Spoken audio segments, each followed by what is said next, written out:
ಏನ್ ನೀನು ಹೋಗು ಬಾ ಅಂತಿರೋದು ನೀವು? ನಾನು ಮೈಸೂರಲ್ಲಿ ಪತ್ರಕರ್ತೆ, ನಾನು ನ್ಯೂಸ್ ಚಾನೆಲ್ ಅಲ್ಲಿ ವರ್ಕ್ ಮಾಡ್ತಾ ಇದ್ದೀನಿ. ಏನಕ್ಕೆ ಹೋಗು ಬಾ ಅಂತ ಮಾತಾಡ್ತೀರಾ ನೀವು? ಸರ್ಕಾರದಲ್ಲಿ 8 ಗಂಟೆಯಿಂದ 4 ಗಂಟೆ ಅಂತ ಹೇಳಿದ್ರೆ ಏನ್ ಮಾಡ್ಲಿ? ಏನಾಗಿದೆ ಪ್ರಾಬ್ಲಮ್? ಅದನ್ನೇ ಹೇಳಿ. ಪ್ರಾಬ್ಲಮ್ ಅದನ್ನೇ ಗೌರ್ಮೆಂಟ್ ಗೆ ತಿಳಿಸ್ತೀನಿ. ಅದನ್ನೇ ಹೇಳಿ ಏನ್ ಸಮಸ್ಯೆ ಅಂತ. ಓಪನ್ ಆಗಿಲ್ಲ, ಅಂಗಡಿ ಓಪನ್ ಕೊಡ್ತಾರೆ. ಇಲ್ಲಿ ಬರೋರೆಲ್ಲ ಬಡವರೇ ಇರ್ತಾರೆ.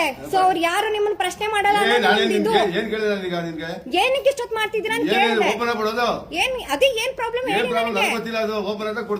ಏನ್ ಓಪನ್ ಆಗ್ಬೇಕು? ಅದನ್ನೇ ಪ್ರತಿ ಸಲ ಬಂದಾಗೆಲ್ಲ ಇದೇ ಮಾಡ್ತೀರಾ? ಪ್ರತಿ ಸಲ ಬಂದ್ ಮಾಡೋದು? ಪ್ರತಿ ಸಲನೂ 4 ಸಲ ಬಂದ್ ಹೋಗ್ತೀವಿ. ಬೇರೆ ಕೆಲಸ ಇರಲ್ಲ ಅನ್ಕೊಂಡ್ಬಿಟ್ಟಿರ್ತೀರಾ? ಹೇಳಿ ಅದೇ ಸಮಸ್ಯೆ ಅಂತ. ಪ್ರತಿ ಸಲ ಅದೇ ಸಮಸ್ಯೆ, ಪ್ರತಿ ತಿಂಗಳು. ಎಲ್ಲಿ ಚೆನ್ನಾಗಿದೆ ಅಲ್ಲೇ ತಗೊಳ್ಳಿ ಹೋಗಿ. ಅದು ನೀವ್ ಹೇಳಕ್ ಬರಲ್ಲ, ನೀವ್ ಹಂಗ ಹೇಳಂಗಿಲ್ಲ. ನೀವು ಅದನ್ನ ನೀನು ಅಲ್ಲ, ನೀವು ಮರ್ಯಾದೆ ಕೊಡಿ. ಬಂದ್ರು ಅಲ್ಲಿ ಸರ್ಕಾರದಲ್ಲಿ ಅಕ್ಕಿ ಇಲ್ಲ ಗೊತ್ತಾ ಕೊಡಲ್ಲಿ. ಅದೇ ಅದನ್ನೇ ಹೇಳಿ. ಇವಾಗ ಅದನ್ನೇ ರೆಕಾರ್ಡ್ ಮಾಡ್ಕೊತಿದ್ದೀನಿ. ಸಿಎಂ ಅವ್ರಿಗೆ ಟ್ಯಾಗ್ ಮಾಡ್ತೀನಿ ನಾನು ಇಲ್ಲಿ.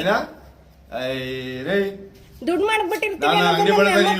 ಬರೋರೆಲ್ಲ ಬಡವರೇ ಇರ್ತಾರೆ. ಅವ್ರು ಪ್ರಶ್ನೆ ಮಾಡಲ್ಲ, ಎದ್ರುಕೊಂಡು ಹೋಗ್ತಾರೆ ಅನ್ನೋದು ನಿಮ್ದಿದ್ದು ಅಷ್ಟೇ. ಇಲ್ಲಿ ಜರ್ನಲಿಸ್ಟ್ ನೀನು ನನ್ನ ಹತ್ರನೇ ನೀವ್ ಹೆಂಗ್ ಮಾತಾಡ್ತೀರಾ? ನೀನು ಹೋಗು ಬಾ ಅಂತ. ನೀವು ಏನ್ ಹೋಗ್ಬೇಕು ಸುಮ್ನೆ? ಎಷ್ಟೊತ್ತಾಯ್ತು? ನೀವು ಇನ್ಯಾರ ಬರೋವರೆಗೂ ನೀವು ಕಾಯ್ತಾ ಇದೀರ ಅಂತ ನನಗೆ ಗೊತ್ತು. ಇದನ್ನ ನಾನು 3 ತಿಂಗಳಿಂದ ನಾನು ಅಬ್ಸರ್ವ್ ಮಾಡ್ತಾ ಇದ್ದೀನಿ. ಇದನ್ನ ಇವತ್ತು ನಾನು ಇವಾಗ ಮಾತಾಡ್ತಾ ಇರೋದು. ತಕ್ಷಣ ಮಾತಾಡ್ತಾ ಇಲ್ಲ. ಇವತ್ತೊಂದಿನ ನಾನು ಇದನ್ನ ಪ್ರಶ್ನೆ ಮಾಡ್ತಾ ಇಲ್ಲ. ನಾನು ಇದನ್ನ ಸರ್ಕಾರದ ಪ್ರಶ್ನೆ ಅಲ್ಲ. ನೀವು ಇವತ್ತು ಕೊಡ್ಬೇಕಿತ್ತು. ಎಷ್ಟೊತ್ತಿಗೆ ಕೊಡ್ಬೇಕಿತ್ತು? 8 ಗಂಟೆಗೆ ಶುರು ಆಗ್ಬೇಕು. ಎಷ್ಟೊತ್ತಿಗೆ ಆಗಿದ್ದು? ಅದನ್ನ ಸಮಸ್ಯೆ ಏನ್ ಹೇಳಿ? ನಾನು ಓಪನ್ ಮಾಡ್ಸಕ್ಕೆ ಕೇಳ್ತಾ ಇರೋದಲ್ವಾ ನಿಮಗೆ? ನಾನು ಮಾಡ್ತೀನಿ. ನಾನು ಖಂಡಿತವಾಗ್ಲೂ ಮಾಡ್ತೀನಿ. ಅದಕ್ಕೇನೆ ಮಾಡ್ಕೋತಾ ಇರೋದು. ಇಲ್ಲಿ ಸಮಸ್ಯೆ ಏನದು ಏನು ಅಂತ ಹೇಳ್ಬೇಕಲ್ವಾ? 9 ಗಂಟೆ ಕೆಲಸ ಇರುತ್ತೆ. ಕೆಲ್ಸಕ್ಕೆ ಹೋಗೋರು ಇಲ್ಲಿ ಕಾಯ್ಕೊಂಡು ನಿಂತ್ಕೋಬೇಕು. ಟೈಮ್ ಆಗುತ್ತೆ, ಮತ್ತೆ ಹೋಗ್ತಾರೆ, ಮತ್ತೆ ಸಂಜೆಗೆ ಬರ್ತಾರೆ. ಕಾಯ್ಕೊಂಡು ನಿಂತ್ಕೋಬೇಕು. ಚಳಿಲೆಲ್ಲ ಬಂದ್ ನಿಂತಿಲ್ವಾ ಇಲ್ಲಿ? ಕೈಗೊಂದು ಸ್ಮಾರ್ಟ್ ಫೋನ್ ಬಂದ್ಬಿಟ್ಟಿದೆ. ಎಲ್ಲ ಫೋನ್ ನೋಡ್ಕೊಂಡು ನಿಂತ್ಕೋತಾರೆ. ಯಾರು ಪ್ರಶ್ನೆ ಮಾಡೋರಿಲ್ಲ. ಅದೊಂದು ಎಂಟರ್ಟೈನ್ಮೆಂಟ್ ಆಗ್ಬಿಟ್ಟಿದೆಯಲ್ಲ ಇಲ್ಲಿ. ಈಗ ಅದಕ್ಕೆ ನಾನು ಮಾಡ್ಕೋತಾ ಇದ್ದೀನಿ. 8 ಗಂಟೆ ಅಂದ್ರೆ 8 ಗಂಟೆಗೆ ಶುರು ಆಗ್ಬೇಕು. ನಮ್ಮ ಅಪ್ಪ ಅದೇ ಸಮಸ್ಯೆ ಏನ್ ಹೇಳಿ? ಅದನ್ನ ಪ್ರತಿ ತಿಂಗಳು ವಯಸ್ಸಾದವ್ರು ಬರ್ತಾರೆ. ಏನ್ ಸರ್ವರ್? ಪ್ರತಿ ಸಲ ಇದೊಂದು ಸಮಸ್ಯೆ ಹೇಳ್ತೀರಿ. ಕಂಪ್ಯೂಟರ್ ಮೇಲೆ ಹಾಕ್ಬಿಡೋದು ಸರ್ವರ್ ಸಮಸ್ಯೆ ಅಂತ. ನ್ಯಾಯ ಏನಕ್ಕೆ ಸಿಗ್ತಾ ಇಲ್ಲ ಅಂತ ಹೇಳಿದ್ರೆ ಯಾರು ಪ್ರಶ್ನೆ ಮಾಡೋರಿಲ್ಲ. ಅನ್ಯಾಯ ಬೆಲೆ ಅಂಗಡಿಯಾಗ ಕಾಣಿಸ್ತಾ ಇದೆ ನನಗೆ. ಅದು ನ್ಯಾಯ ಬೆಲೆ ಅಂಗಡಿಯಾಗ ಕಾಣಿಸ್ತಾ ಇಲ್ಲ. ಸ್ವಲ್ಪ ದಿನದಿಂದ ಸೋಪ್ ಮಾರ್ತಾ ಇದ್ರು. ಅಲ್ಲಿದೆ ಬೇರೆ ಅಕ್ಕಿ ಪದಾರ್ಥಗಳನ್ನ ಬಿಟ್ಟು ಇನ್ಯಾವುದೇ ಪದಾರ್ಥಗಳನ್ನ ಮಾರಬಾರ್ದು ಅಂತ. ಸ್ವಲ್ಪ ದಿನದಿಂದ ಸೋಪ್ ಮಾರ್ತಾ ಇದ್ರು, ಉಪ್ಪು ಮಾರ್ತಾ ಇದ್ರು. ಅದನ್ನ ನಿಲ್ಸಿದ್ದಾರೆ ಇವಾಗ. ಈಗ ಅದಕ್ಕೆ ಪ್ರತಿಯಾಗಿ 10 ರೂಪಾಯಿ ದುಡ್ಡು ತಗೋತಿದ್ದಾರೆ. ಪ್ರತಿಯೊಬ್ಬರ ಹತ್ರನೂ 10 ರೂಪಾಯಿ ದುಡ್ಡು ತಗೋತಾರೆ. ಒಬ್ರು ಹತ್ರ 10 ರೂಪಾಯಿ ಅಂತ ಹೇಳಿದ್ರೆ ಮಿನಿಮಮ್ ಒಂದು 300 ಜನ 500 ಜನ ಬರ್ತಾರೆ. 300 ರೂಪಾಯಿ 500 ರೂಪಾಯಿ ಅಲ್ಲೇ ಆಗೋಯ್ತು. ನಾವೆಲ್ಲ ಜನಗಳು ಏನ್ ಮಾಡ್ತಿದ್ವಿ? 10 ರೂಪಾಯಿಲೋ ನಾನು ಒಬ್ಳಿಗೆ ಇಂಡಿವಿಜುವಲ್ ಆಗಿ 10 ರೂಪಾಯಿ ಕಾಣಿಸ್ತಾ ಇದೆ. ಒಟ್ಟಾರೆಯಾಗಿ ಅಲ್ಲಿ ತುಂಬಾ ದುಡ್ಡು ಹೋಗ್ತಿರೋದು ಯಾರಿಗೂ ಕಾಣಿಸ್ತಾನೆ ಇಲ್ಲ. ಅದನ್ನ ಯಾರು ಪ್ರಶ್ನೆನೂ ಮಾಡ್ತಾ ಇಲ್ಲ. ನೀನ್ ಕೊಡ್ತೀಯಮ್ಮ ಅಂತ ಯಾರು ಕೇಳಿದಾರಂತೆ ಅವ್ರು ಕೇಳಿದ್ದಕ್ಕೆ.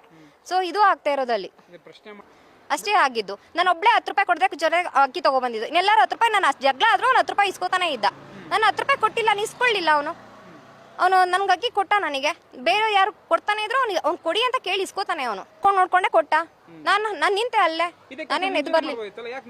ಮೊದ್ಲೇ ನಾನು ಅಲ್ಲಿ 1967 ಅಂತ ಅಂಗಡಿ ಮೇಲೆ ನಂಬರ್ ಇದೆ, ನಿಮ್ಮ ದೂರುಗಳಿಗೆ ಸಂಪರ್ಕಿಸಿ ಅಂತ. ನಾನು ಕಾಲ್ ಲಿಸ್ಟ್ ಅಲ್ಲಿ ನಾನು ತುಂಬಾ ಸಲ ಕಾಲ್ ಮಾಡಿದ್ದೀನಿ. ನಾನು ಒಂದ್ಸಲನೂ ಕಾಲ್ ಹೋಗಿಲ್ಲ. ಪೇಷನ್ಸ್ ಕಳ್ಕೋಬಾರ್ದು. ಯಾಕಂದ್ರೆ ಯಾಕೆ ಕೇಳಲ್ಲ ಅಂತಂದ್ರೆ ಹಿಂಗೆ ಜಗಳ ಆಡ್ಕೊಂಡು ನಿಂತ್ಕೋಬೇಕಾ? ಟೈಮ್ ವೇಸ್ಟ್ ಆಗುತ್ತಾ? ಇಲ್ಲಿ ಒಂದಿನ ಸಂಬಳ ಹೋಗುತ್ತಾ? ಅದಕ್ಕೆ ಅಂತ ಲೇಟಾಗಿ ಬರ್ಬೇಕಾಗತ್ತಾ? ಇಲ್ಲಿ ಲೇಟಾಗಿ ಬಂದ್ರೆ ನಾವು ಪ್ರಶ್ನೆ ಮಾಡಿಸ್ಕೋತೀವಾ? ಸೊ ನಾನು ಟೀಚರ್ ಆಗ್ಬಿಟ್ಟು ನಾನು ಲೇಟಾಗಿ ಬರೋಕ್ಕಾಗತ್ತಾ? ಸೊ ಆ ಕಾರಣಕ್ಕೆ ಯಾಕೆ ಬೇಕು ಅಂತ ಅಂದ್ಬಿಟ್ಟು ಹೋಗ್ಬಿಡೋದು ಮನೆಗೆ ವಾಪಸ್ಸು. ಇನ್ನೊಂದ್ಸಲ ಯಾವಾಗಲೂ ಬಂದು ತಗೊಳ್ಳೋದು. ಹಿಂಗೆ ಅಳ್ದಾಡ್ಕೊಂಡು ಮನೇಲಿ ಯಾರೂ ಇರಲಿಲ್ಲ. ಕೊನೆಗೆ 1 ವಾರದಿಂದ ನಮ್ಮ ಅಪ್ಪ ಅಮ್ಮ ಅಳ್ದಾಡಿ ಕೊನೆಗೆ ನೀನು ಹೋಗು ಅಂತ ಹೇಳಿದಾಗ ಬೆಳಗ್ಗೆ ಮತ್ತು ಸಂಜೆ ನಾನು ನ್ಯೂಸ್ ಪೇಪರಲ್ಲಿ ಕೆಲಸ ಮಾಡ್ತೀನಿ. ಸೊ ಬೆಳಗ್ಗೆ ಸಂಜೆ ನಾನು ಕೆಲಸ ಮಾಡಿಕೊಂಡು ಇಲ್ಲಿ ಅಕ್ಕಿ ತೊಗೊಬರೋದು ಯಾವಾಗ? ನಮ್ಮ ಅಪ್ಪ ಅಮ್ಮನೇ ಬರ್ತಾಯಿದ್ರು. ಅವ್ರಿಗೆ ಹುಷಾರಿಲ್ಲ ಮಲ್ಕೊಂಡಾಗ ನಾನು ಬಂದಾಗ ನಾನು ಇವತ್ತು ಕಾಲೇಜಿಗೆ ಬರಬೇಕು ಅಂದಾಗ ನಾನು ಪೇಷನ್ಸ್ ಕಳ್ಕೊಂಡು ಮತ್ತೆ ಅದಕ್ಕಿಂತ ಮುಖ್ಯವಾಗಿ ನನಗೆ ಇನ್ನೊಂದು ಹೇಳಲೇಬೇಕಾಗಿದ್ದು, ನಂದು ಹಾಳು ಬಿದ್ದೋಗ್ಲಿ ಸರ್. ಪಾಪ ವಯಸ್ಸಾದ ಅಜ್ಜ ಅಜ್ಜಿಯಲ್ಲಿ ಇಬ್ಬರು ಜೊತೆಗೆ ಬರ್ತಾರೆ, ಕೈ ಇಟ್ಕೊಂಡು ಡೈಲಿ ತಿಂಗಳು ಪ್ರತಿ ಸಲ ನೀವು ಹೋಗ್ಬಿಟ್ಟು ನೋಡಿದ್ರೆ ನಿಮ್ಗೆ ಕಾಣಿಸುತ್ತೆ. ಅಜ್ಜ ಅಜ್ಜಿ ಬರ್ತಾರೆ, ಒಬ್ರಿಗೊಬ್ರು ಕೈ ಇಟ್ಕೊಂಡು ಬರ್ತಾರೆ.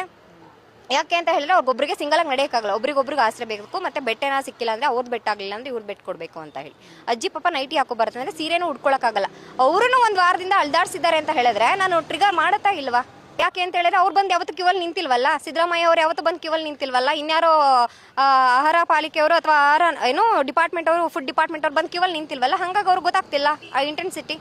ಇಲ್ಲಿ ಇದೊಂದೇ ಅಂಗಡಿ ಅಂತಲ್ಲ, ಎಲ್ಲ ಕಡೆಯಿಂದನೂ ಹಿಂಗೆ ಕಾಯಿಸೋದು, ನಿಲ್ಸೋದು, ಯಾಕಂತ ಹೇಳಿದ್ರೆ ವಾಪಸ್ ಅಕ್ಕಿ ಮಿಕ್ತು ಅಂತ ಹೇಳಿದ್ರೆ ಬಾರ್ಕೋಬೋದಲ್ಲ ಬೇಕಾದವ್ರಿಗೆ. ನನಗೆ ಯಾವುದೇ ಸಮಸ್ಯೆಗಳು ಸುಮ್ಮನೆ ಚರ್ಚೆ ಆಗೋದು ಸಮಸ್ಯೆನೇ ಮಾತಾಡೋದಕ್ಕಿಂತ ಪರಿಹಾರ ಸಿಗಬೇಕು. ಮುಂದೆ ಈ ಥರದ ಸಮಸ್ಯೆಗಳು ಈ ನ್ಯಾಯಬೆಲೆ ಅಂಗಡಿಯಲ್ಲಿ ಏನು ದುರ್ವರ್ತನೆ ಇದೋ ಅದು ಮೊದಲು ಕಡಿಮೆ ಆಗಬೇಕು. ಗ್ರಾಹಕರ ಜೊತೆಗೆ ಸರಿಯಾಗಿ ವರ್ತಿಸುವಂಥದ್ದು ಆಗಬೇಕು. ಸರ್ವರ್ ಸಮಸ್ಯೆ ಅಂತ ಏನಾದ್ರು ಇತ್ತು ಅಂತ ಹೇಳಿದ್ರೆ ಅದನ್ನು ಸರ್ಕಾರ ಅದನ್ನು ಮೂಲ ಮಟ್ಟದಲ್ಲಿ ಅದನ್ನು ಸರಿ ಮಾಡಬೇಕು. ವಯಸ್ಸಾದವರಿಗೆ ಮನೆಗೇನೆ ಅಕ್ಕಿ ತಲುಪಿಸುವಂಥ ವ್ಯವಸ್ಥೆ ಮಾಡಬೇಕು. ಯಾರನ್ನೂ ಇಷ್ಟು ತನಕ ಕಾಯಿಸುವಂಥ ವ್ಯವಸ್ಥೆ ಮಾಡಬಾರ್ದು. ಟೋಕನ್ ಸಿಸ್ಟಮನ್ನು ಒನ್ ಟೈಮ್ ಕೊಟ್ಬಿಟ್ಟು ದಿನಕ್ಕೆ ಬನ್ನಿ ಅಂತ ಅವ್ರಿಗೆ ಡೇಟನ್ನು ಒಂದು ಕೊಟ್ಬಿಟ್ಟು ಆ ಡೇಟಿಗೆ ಬಂದು ತಗೊಳ್ಳೋ ಥರ ಮಾಡಬೇಕು. ಅದು 6:45 ಹೋದರೆ 8:57ವರೆಗೂ ನಾನು ಅಲ್ಲೇ ಕಾದಿದ್ದೀನಿ. ಏನಕ್ಕೆ ಎಲ್ಲ ನಿಂತಿದ್ದೀವಿ, ಅಷ್ಟು ಜನ ಕ್ಯೂವಲ್ಲಿ ನಿಂತಿದ್ದೀವಿ, ಯಾರು ಕೇಳ್ತಾ ಇರಲಿಲ್ಲ. ಒಂದಷ್ಟು ಜನ ವೀಡಿಯೋಸ್ ನೋಡ್ಕೊಂಡು ನಿಂತಿದ್ರು, ವಯಸ್ಸಾದವರೆಲ್ಲ ಹಿಂಗೆ ಆ ಯಪ್ಪನ್ನೇ ಬೈಕೊಂಡು ನಿಂತಿದ್ರು. ಇನ್ನೊಂದಷ್ಟು ಜನ ನನ್ನ ಮಕ್ಕಳನ್ನ ಯಾರು ಹೇಳೋರಿಲ್ಲ ಕೇಳೋರಿಲ್ಲ ಅಂತ ಅವರವರೇ ಮಾತಾಡ್ಕೊಂಡು ನಿಂತಿದ್ರು ಹೊರತು ಯಾರೊಬ್ಬರು ಪ್ರಶ್ನೆ ಮಾಡ್ತಾ ಇರಲಿಲ್ಲ. ನನಗೆ 9:00ವರೆಗೆ ಕಾಲೇಜಿಗೆ ಬರಬೇಕಿತ್ತು. ನಾನು ಒಂದು ಖಾಸಗಿ ಕಾಲೇಜಲ್ಲಿ ಕೆಲಸ ಮಾಡ್ತಿದ್ದೀನಿ. 9:00ವರೆಗೆ ಕೆಲಸಕ್ಕೆ ಬರಬೇಕು ಅಂತ ಹೇಳಿದ್ರೆ ನಾನು 8:57 ಅಲ್ಲೇ ಇದ್ದೀನಿ ಅಂದರೆ ನಾನು ಮನೆಗೆ ಹೋಗೋದಿಷ್ಟೊತ್ತಿಗೆ ಇವಾಗ ನಂಗೆ ತೊಗೊಳಕ್ಕಾಗಲ್ಲ, ಕಾಲೇಜಿಗೆ ಟೈಮ್ ಆಗಿಬಿಟ್ಟಿದೆ ಅಂತ ವಾಪಸ್ ಬಂತು ಅಂತ ಹೇಳಿದ್ರೆ ನಾನು ಸಂಜೆ ಮತ್ತೆ ಹೋಗಬೇಕು. ಸಂಜೆ ಹೋದರೆ ಮತ್ತೆ ಸರ್ವರ್ ಇಶ್ಯೂಸ್ ಅಂತ ಹೇಳ್ತಾರೆ. ಸರ್ವರ್ ಇಶ್ಯೂಸ್ ಅವತ್ತು ಖಂಡಿತವಾಗ್ಲೂ ಇರಲಿಲ್ಲ. ಯಾಕಂತ ಹೇಳಿದ್ರೆ ಅವ್ರ ಮಗಳು ಬಂದ ತಕ್ಷಣ ಹೋಗಿ ಕೂತ್ಕೊಂಡು ಕೆಲಸ ಮಾಡ್ತಾರೆ. ಅಲ್ಲಿ ತನಕ ಅವ್ರು ಸುಮ್ಮನೆ ಕೂತ್ಕೊಂಡು ಎಲ್ಲರೂ ನಿಲ್ಲಿಸಿರೋದು. ಮಗಳಿಗೆ ಫೋನ್ ಮಾಡ್ಬಿಟ್ಟು ಎಲ್ಲ ಜನ ನಿಂತಿದ್ದಾರೆ ಅಂತ ಕರಿಬೋದಾಗಿತ್ತಲ್ವಾ. ಆ ಕೆಲಸನೂ ಮಾಡಲಿಲ್ಲ. ನಾನು ಪ್ರಶ್ನೆ ಮಾಡೋಕೆ ಹೋಗಿದ ತಕ್ಷಣ ನಾನು ಜರ್ನಲಿಸ್ಟ್ ಅಂತ ಹೇಳಿ ನಾನು ಪ್ರಶ್ನೆ ಮಾಡಿದ್ದಕ್ಕೇನೆ ನೀನು ಯಾವಳು, ನಿಮ್ಮಪ್ಪ ಹಾಗೆ ಹೇಗೆ ಅಂತ ಏಕವಚನದಲ್ಲಿ ಬೈಬೇಕಾದ್ರೆ ಜನಸಾಮಾನ್ಯರು ಕೇಳಿದ್ರೆ ಅವ್ರು ಖಂಡಿತವಾಗ್ಲೂ ಉತ್ತರ ಕೊಡ್ತಾರಾ? ದಬಾಯಿಸಿ ಇದು ಮಾಡಿ ಕಳಿಸ್ತಾರೆ. ಅಲ್ಲಿ ಇನ್ನೊಂದು ನೋಡಿದ್ರೆ ನಾನು ಕ್ಯೂವಲ್ಲಿ ನಿಂತಾಗ ನನಗೆ ತುಂಬ ಅಲ್ಲಿ ಕಾಡಿದ್ದು ಏನಂತ ಹೇಳಿದ್ರೆ ಅಷ್ಟು ಕ್ಯೂವಲ್ಲಿ ನಿಂತಿದ್ದಾರೆ ಎಲ್ಲರೂ ಬಿಗ್ ಬಾಸ್ ಗಿಲ್ಲಿ ಗೆದ್ದಿರೋ ವಿಡಿಯೋ ಹಾಕೊಂಡು ನೋಡ್ಕೊಂಡು ನಿಂತಿದ್ರು ಹೊರತು ನಾನು ಯಾಕೆ ಒಬ್ರು ಕೇಳಬೇಕು ಅನ್ನೋದು 1 ಅವರ್ ಆಗಲಿ 2 ಅವರ್ ಆಗಲಿ ಕಾಯ್ಕೊಂಡು ನಿಂತ್ಕೋತಾರೆ ಸರ್. ಕೈಯಲ್ಲಿ ಒಂದು ಸ್ಮಾರ್ಟ್ ಫೋನ್ ಇದು ಬಿಟ್ರೆ. ಸೊ ಅವ್ರಿಗೆ ನಾನು ಕೆಲ್ಸಕ್ಕೆ ಹೋಗ್ಬೇಕಾಯ್ತು, ನಾನು ಬಂದೆ. ಸ್ಮಾರ್ಟ್ ಫೋನ್ ಇಲ್ಲದೆ ಇದ್ದವ್ರು ಬೈಕೊಂಡು ಅಲ್ಲೇ ನಿಂತಿದ್ರು, ಸ್ಮಾರ್ಟ್ ಫೋನ್ ಇರೋರು ನೋಡ್ಕೊಂಡು ನಿಂತಿದ್ರು. ನನ್ಗೆ ಜನಗಳಿಗೆ ಅವ್ರಿಗೆ ನ್ಯಾಯ ಏನಿದೆ ನ್ಯಾಯ ಬೇಕಾಗಿಲ್ಲ, ಎಂಟರ್ಟೈನ್ಮೆಂಟ್ ಬೇಕಾಗಿದೆ. ಈ ಟೈಮ್ ಪಾಸಲ್ಲಿ ಈಗ ಹೆಂಗಿರೋ ಫೋನ್ ಇದೆಯಲ್ಲ ನೋಡ್ಕೊಂಡು ನಿಂತ್ಕೊಂಡ್ಬಿಡ್ತಾರೆ. ಪ್ರಶ್ನೆ ಮಾಡೋರು ಯಾರು ಇಲ್ಲ. ವಯಸ್ಸಾದವ್ರು ಕೇಳಕ್ಕೆ ಹೋಗ್ತಾರೆ ಅಂತ ಹೇಳಿದ್ರೆ ಅವ್ರಿಗೆ ಭಯ, ಎಲ್ಲಿ ನನಗೆ ನಾಳೆ ದಿನ ಸಮಸ್ಯೆ ಮಾಡ್ತಾರೆ, ನನ್ನ ಕಾರ್ಡನಲ್ಲಿ APL ಮಾಡ್ತಾರೆ ಅನ್ನೋ ಭಯ. ಹೆಂಗಿದ್ರು ನೀವು ಕರೆಕ್ಟಾಗಿ ಕೇಳಿದ್ರಮ್ಮ, ನೀವು ಕರೆಕ್ಟಾಗಿ ಕೇಳಿದ್ರಿ ಅಂತ ಬಂದು ನಾನು ಆ ಕಡೆ ಎಲ್ಲ ಜಗಳ ಆಡಿ ಎಲ್ಲ ಕ್ವಶನ್ ಎಲ್ಲ ಮಾಡಿ ಬಂದಮೇಲೆ ಹೇಳ್ತಾರೆ. ಅಥವಾ ನೀನು ಒಬ್ಬಳೇ ಕೇಳಿ ಹಾಕಿ ನೀನು ಗುರಿ ಆಗ್ತೀಯಾ, ಸುಮ್ಮನೆ ನಿನಗೆ ಪ್ರಾಬ್ಲಮ್, ಜನ ಸರಿ ಇಲ್ಲ ಅಂತ ಹೇಳ್ತಾರೆ ಹೊರತು ಯಾರು ಜೊತೆಗೆ ಬಂದು ನಾನು ಅಷ್ಟು ಜನ ಜೊತೆಗೆ ನನಗೆ ಯಾರು ಬಂದು ನಾನು ಕ್ವಶನ್ ಕೇಳಲೇ ಇಲ್ಲ. ನಾನು ಒಬ್ಬಳೇ ಕೇಳಿದೆ, ನಾನು ಒಬ್ಬಳೇ ಬಂದೆ. ಆಗಿದ್ದು ಬೀಂಗ್ ಅ ಜರ್ನಲಿಸಮ್ ಟೀಚರ್ ಆಗ್ಬಿಟ್ಟು ನಾನು ಯಾವಾಗಲೂ ಸ್ಟೂಡೆಂಟಿಗೆ ಹೇಳ್ತಿರ್ತೀನಿ ವಾಯ್ಸ್ ಫಾರ್ ದಿ ವಾಯ್ಸ್ಲೆಸ್ ಅಂತ ಹೇಳ್ಬಿಟ್ಟು. ನಾನಲ್ಲಿ ಅವರು ಯಾರು ಕಮೆಂಟ್ ಮಾಡ್ದಂಗೆ ನಾನು ರಾತ್ರಿ ಫೇಮಸ್ ಆಗೋದಕ್ಕೆ ಖಂಡಿತವಾಗ್ಲೂ ಇರಲಿಲ್ಲ. ಮತ್ತೆ ನಾನು ಇದನ್ನು ಹೇಳ್ತಾ ಇರೋದು I am just voice for the voiceless ಅಂತ ಏನಿದೆ ಅದನ್ನು ನಾನು ವಾಯ್ಸ್ಲೆಸ್ ಅವ್ರಿಗೆ ವಾಯ್ಸ್ ಆದೆ ಅಷ್ಟೇ. ನಾನು ಪ್ರಶ್ನೆ ಮಾಡಿದೆ, ಅವನು ನಿಮ್ಮಪ್ಪ ಅಂತ ಹೇಳ್ದ. ನಾನು ಅದನ್ನು ಪೊಲೀಸ್ ಸ್ಟೇಷನ್ ಕಂಪ್ಲೇಂಟ್ ಕೊಟ್ಟಿದ್ದೀನಿ. ಅಲ್ಲಿ ಸುಮೋಟೋ ಕೇಸ್ ಫೈಲ್ ಆಗಿದೆ ಇವಾಗ.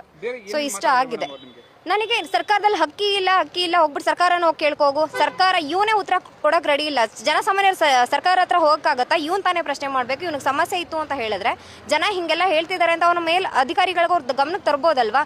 ಸರ್ಕಾರದಲ್ಲಿ ಅಕ್ಕಿ ಇಲ್ಲ ಅಥವಾ ಸರ್ವರ್ ವರ್ಕ್ ಆಗ್ತಿಲ್ಲ ಅಂದ್ರೆ ಕರೆದ್ಬಿಟ್ಟು ನನಗೆ ತೋರಿಸ್ಬೋದಾಗಿತ್ತು, ನೋಡಮ್ಮ ಇಲ್ಲಿ ಹಿಂಗೆ ವರ್ಕ್ ಆಗ್ತಿಲ್ಲ. ಅದು ಹೇಳೋ ರೀತಿನೂ ಇದೆಯಲ್ವಾ.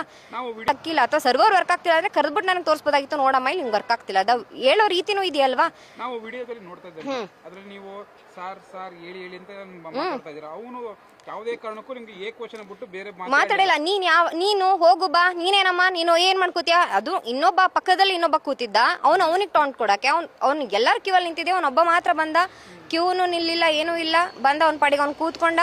ಆಮೇಲೆ ಅವ್ನು ಅಕ್ಕಿ ತಗೊಂಡು ಹೋದ. ಹೆಂಗೆ ತಗೊಂಡು ಹೋದ ಮತ್ತೆ ಅವನು ನನಗೆ ಇಲ್ಲಿಗೆ ಹತ್ರಕ್ಕೆ ಬಂದು ನನಗೆ ಪ್ರಶ್ನೆ ಮಾಡಿದ್ದು, ನೀನು ಯಾವಳು ಕೇಳೋಕ್ಕೆ, ನೀನೇನು ಹಾಗೆ ಹಿಂಗೆ ಅಂತ ನನಗೆ ಫುಲ್ಲು ನೆಗೆಟಿವ್ ಆಗಿ ನನ್ನನ್ನು ಸಿಂಗ್ಯುಲರ್ ವರ್ಡ್ಸ್ ಎಲ್ಲ ಯೂಸ್ ಮಾಡ್ಕೊಂಡು ನನಗೆ ಭಯಕ್ಕೆ ಶುರು ಮಾಡಿದ್ದು. ಅವ್ನು ಫುಲ್ಲು ಅದು ರೆಕಾರ್ಡಾಗಿ ಮಾಡ್ಕೊಳಕ್ಕಾಗಲಿಲ್ಲ ನನಗೆ. ಅವ್ನ ಗಾಡಿ ನಂಬರ್ ಪ್ಲೇಟ್ ಮಾತ್ರ ಸಿಕ್ತು. ನಾನು ಅದನ್ನು ಪೊಲೀಸ್ ಸ್ಟೇಷನ್ ಕೊಟ್ಟಿದ್ದೀನಿ ಆಲ್ರೆಡಿ.